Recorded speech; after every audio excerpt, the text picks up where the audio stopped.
Alex a 38 ans. Il est graphiste et vit seul dans un petit appartement sombre à Paris, la fenêtre donnant sur une cour intérieure.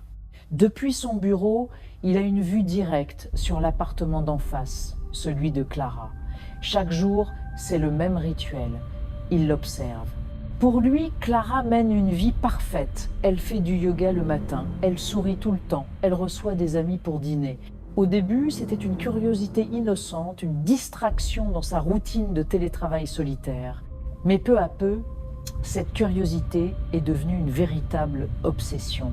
Il zoome avec son téléphone pour ne rater aucun détail, capturant des fragments de cette vie qu'il idéalise. Pourtant, quelque chose cloche. En regardant ces enregistrements, Alex remarque des détails troublants. Clara répète les mêmes gestes, les mêmes conversations, jour après jour, comme un film qui tourne en boucle. Une routine étrangement mécanique. Un matin, la peur s'installe. Un post-it jaune est collé sur la vitre de Clara. En lettres capitales, il peut lire « Tu regardais trop fort ». Alex est glacé. Comment le sait-elle ? Le lendemain, un nouveau message. Je sas pour 2019. La panique le submerge. 2019. Une année qu'il a tenté d'effacer de sa mémoire. Instinctivement, il tire ses rideaux, espérant se cacher.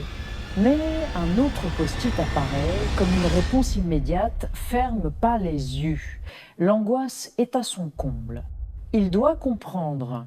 Il continue de filmer, mais cette fois pour trouver des preuves, pour percer le mystère.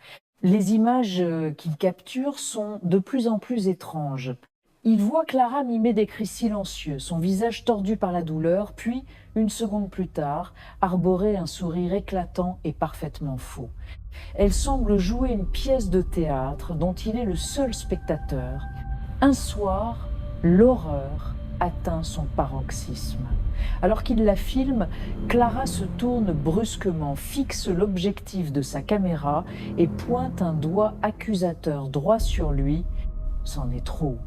Alex doit lui parler. Il quitte son appartement et traverse la cour, le cœur battant à tout rompre. Il arrive devant sa porte. Étonnamment, elle est entr'ouverte. Il pousse doucement, appelle son nom. Pas de réponse. L'appartement est vide, étrangement nu. Au centre du salon, face à sa propre fenêtre, trône un écran géant. Et sur cet écran, il se voit.